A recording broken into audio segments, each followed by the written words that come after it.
Welcome to our deep dive today. Into. Yeah, we're tackling Project 2025, Okay. this conservative policy roadmap that's been generating a lot of buzz. I've heard of it.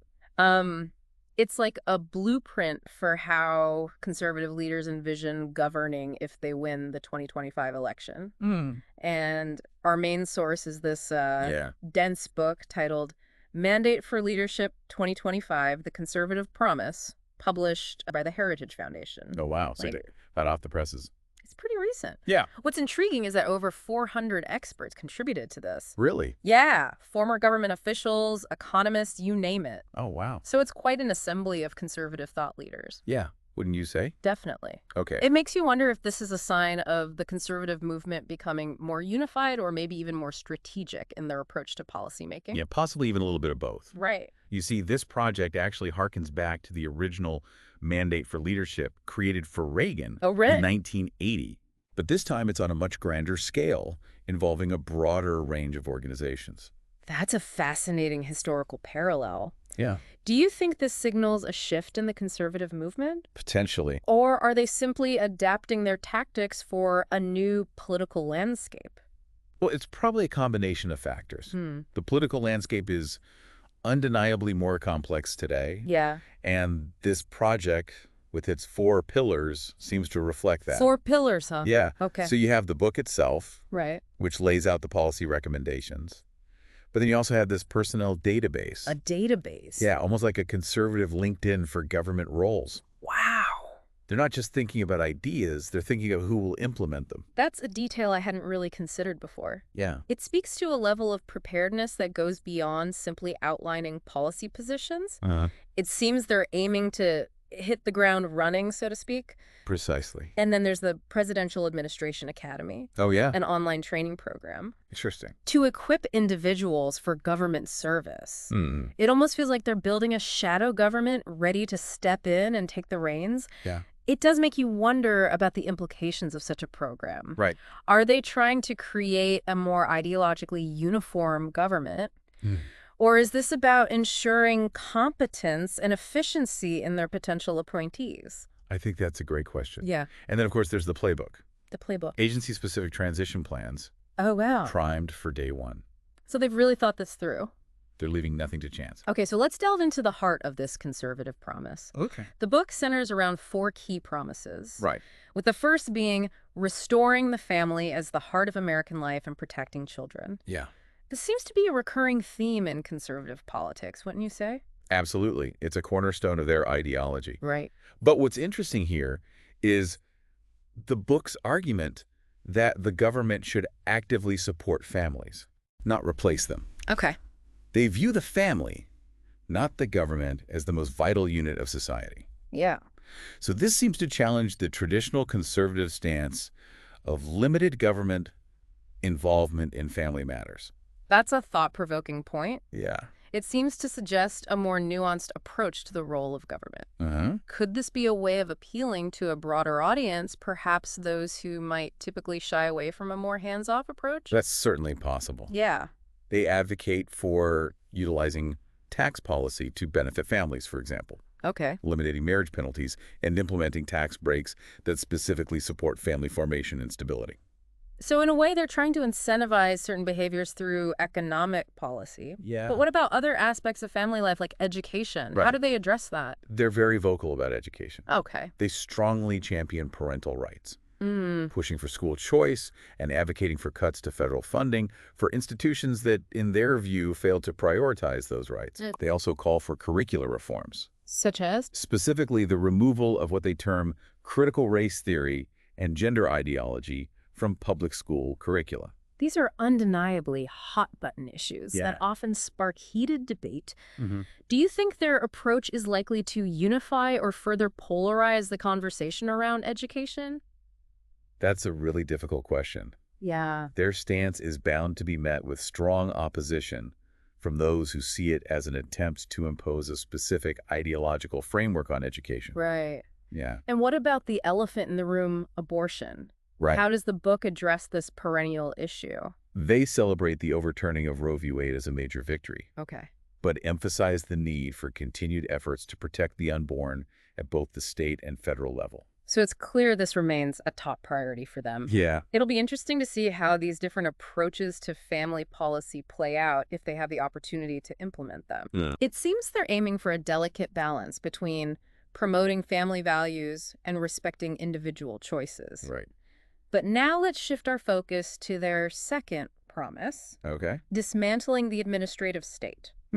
This sounds like a pretty bold objective, wouldn't you say? It is, and it gets to the heart of their critique of how government currently functions. For our listeners who might not be familiar with this term, could you break down what the administrative state actually refers to?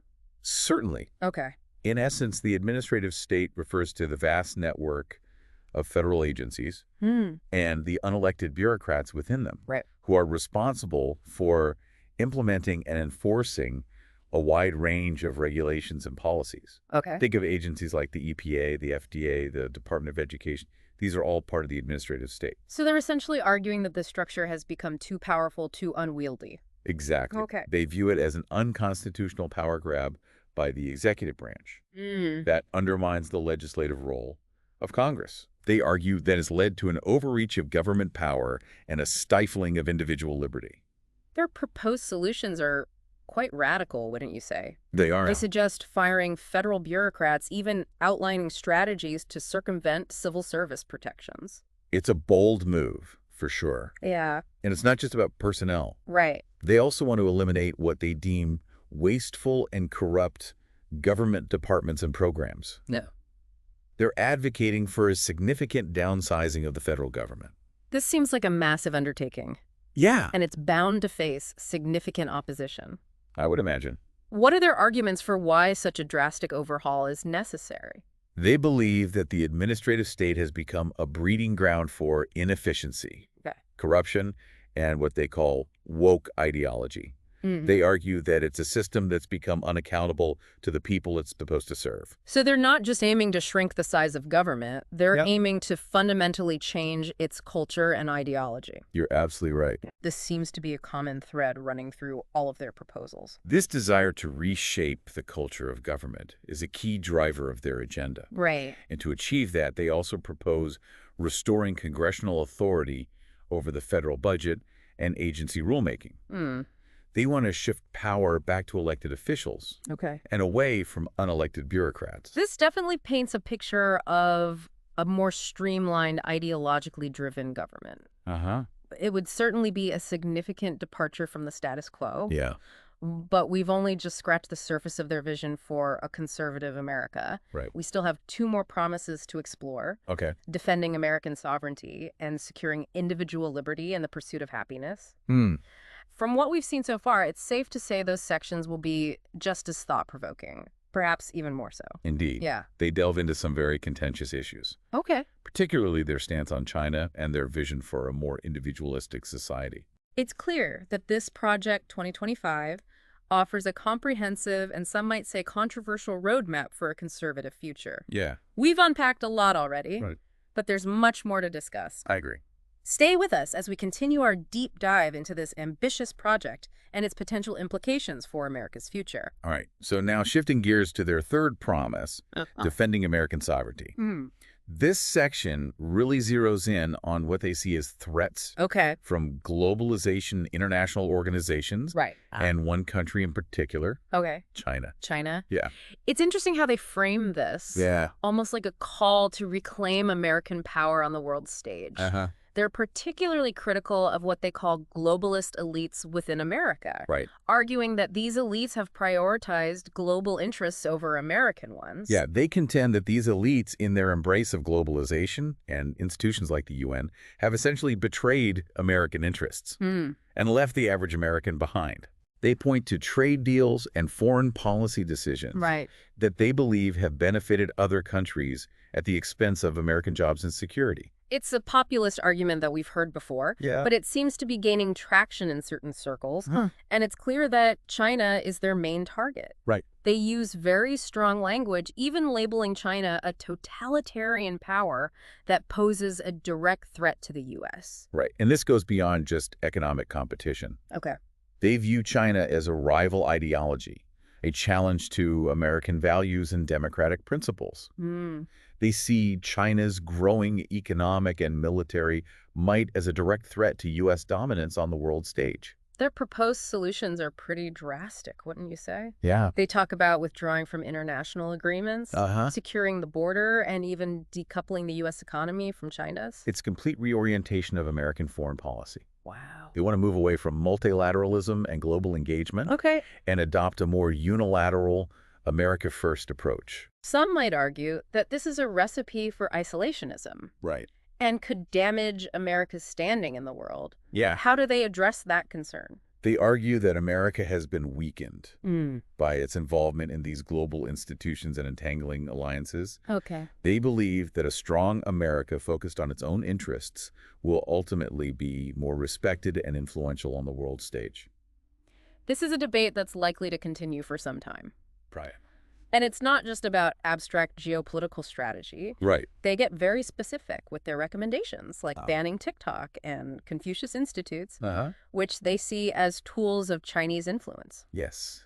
They view these as examples of China's soft power strategy aimed at undermining American culture and values. Interesting. They advocate for a much more confrontational approach to China, one that prioritizes competition over cooperation. This defending American sovereignty section really lays out their worldview, doesn't it? It's clear they see America as being under threat from both external forces and internal actors who they believe have betrayed the national interest.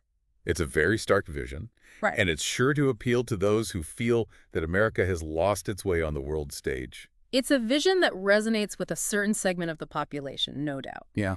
Now let's move on to their fourth and final promise. Go. Which focuses on securing individual liberty and the pursuit of happiness. This sounds a bit more classically liberal than some of their other proposals. You could say that. Yeah. This section emphasizes the importance of individual freedom, limited government, and free markets. Right. It aligns with the more libertarian strain of conservatism. It's interesting how they weave together these different strands of conservative thought. They seem to be trying to build a bridge between social conservatives who are concerned about cultural issues and economic conservatives who prioritize free markets and limited government. That's a keen observation. Yeah. They argue that these principles are all interconnected. They believe that a strong economy based on free market principles is essential for individual liberty, and that government overreach threatens both economic prosperity and individual freedom. They're very critical of socialism, which they see as a threat to individual liberty and economic prosperity. Right. They advocate for a pro-growth economic agenda based on tax cuts, deregulation, and antitrust enforcement. They see this as a way to unleash the power of the private sector and create opportunities for all Americans. Okay. They argue that government intervention in the economy is often counterproductive. Right. And creates more problems than it solves. But what about social issues? Yeah. How do they reconcile their emphasis on individual liberty with their stance on issues like abortion and education, which we discussed earlier? They address this directly, arguing that individual liberty is not absolute. They believe that certain moral principles, such as the sanctity of life and the importance of traditional family values, should be upheld through law and public policy. So they see a role for government in shaping moral values and social behavior despite their emphasis on individual liberty. Yeah, it is a tension within their philosophy. They try to strike a balance between individual freedom and what they see as the common good. Yeah. They argue that a healthy society needs a strong moral foundation, and that government has a role to play in fostering that foundation. This section also highlights their concerns about threats to free speech and religious liberty, particularly from what they perceive as big tech censorship and the silencing of conservative viewpoints in academia and the media. Yes. They see this as a major threat to individual liberty and a sign that the culture is shifting in a direction that they view as dangerous. Okay. They advocate for policies that would protect free speech and religious freedom, even if it means limiting the power of big tech companies or challenging the dominance of liberal ideology in certain institutions. So it seems they're offering a vision of a more morally traditional, economically free, and internationally assertive America. Absolutely. It's a vision that's sure to be debated and dissected in the years to come.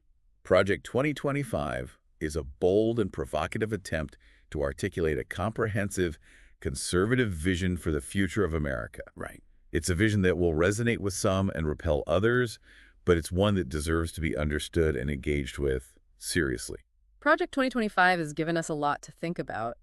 From their plans to dismantle the administrative state to their assertive stance on China, they've laid out a very clear and ambitious agenda. It is a comprehensive and thought-provoking, if controversial, vision.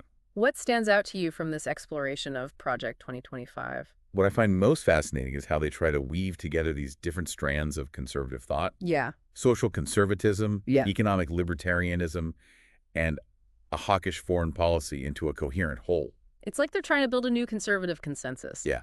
One that can address the challenges of the 21st century. But their vision is not without its critics. Right. Some might argue that it's too rooted in the past. Oh. That it's a nostalgic yearning for a simpler time that no longer exists. That's a valid point. Yeah. And it remains to be seen whether their vision can truly connect with the lived experiences of Americans today Right. and offer solutions to the complex problems we face. We've covered a lot of ground in this deep dive. Oh, he have. But let's leave our listeners with a final thought to ponder. Okay. The book heavily criticizes elites. Yes. Yet some might argue that the authors themselves represent a different kind of elite, a conservative intellectual elite. It's a fascinating paradox. Yeah. How do they reconcile their critique of elitism with their own position as thought leaders shaping the conservative agenda? It's a question that speaks to the broader tensions and contradictions within the conservative movement itself. And it's a question that will likely continue to be debated as Project 2025 and its ideas make their way into the political arena.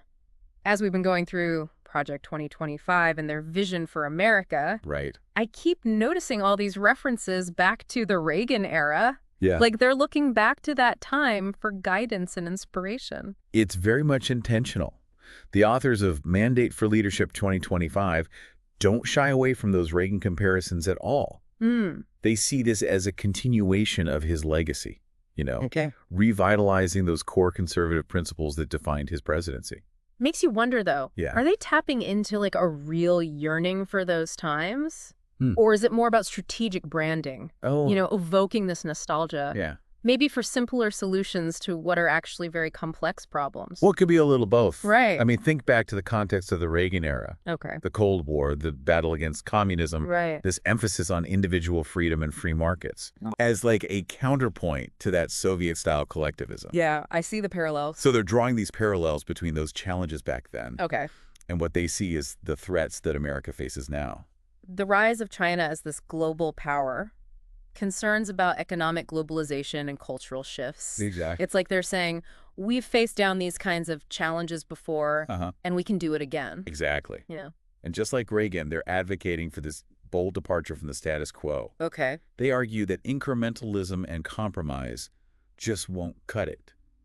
It's a call for a fundamental reorientation of American politics and society. But isn't there a risk in romanticizing the past like that? The world has changed so much since the 1980s. I mean, the challenges we face now are arguably more complex, more interconnected than even those of the Cold War era. You're right. That's the crucial question. Yeah. Can they adapt those Reagan-era principles to the realities of the 21st century? Right. Or are they just clinging to some outdated playbook? That's no longer relevant in a world that's defined by globalization, technological disruption, and the rise of new global powers. It's a question worth pondering. It is. But one thing's for sure, they're not mincing words. Right. This Project 2025 is a full-throated call to action for conservatives. 100%. They're not just presenting policy proposals. Right. It's like they're offering a comprehensive worldview, a whole way of understanding America's place in the world Yeah. and the role of government in our lives. And a message that's bound to reverberate Oh, yeah. through the conservative movement and beyond. For sure. Whether it translates into concrete policy changes or just shapes the contours of the political debate remains to be seen. We'll see how it all unfolds. Well, we've explored a lot of ideas in this deep dive into Project 2025. We have. From dismantling the administrative state to confronting China, their vision is certainly ambitious. It is. And some might say audacious. Yeah. It challenges conventional thinking, pushes the boundaries of the current political discourse. As we wrap up this deep dive, we'll leave you with this final thought. Right. The book is highly critical of elites. Yes. But some might say the authors themselves represent a different kind of elite, a conservative intellectual elite. Oh, interesting. It's a paradox. How do they reconcile that critique of elitism Right. with their own position as thought leaders shaping the conservative agenda? That speaks to some broader tensions and contradictions within the conservative movement itself. It does, and it's a question that will likely continue to be debated Yeah.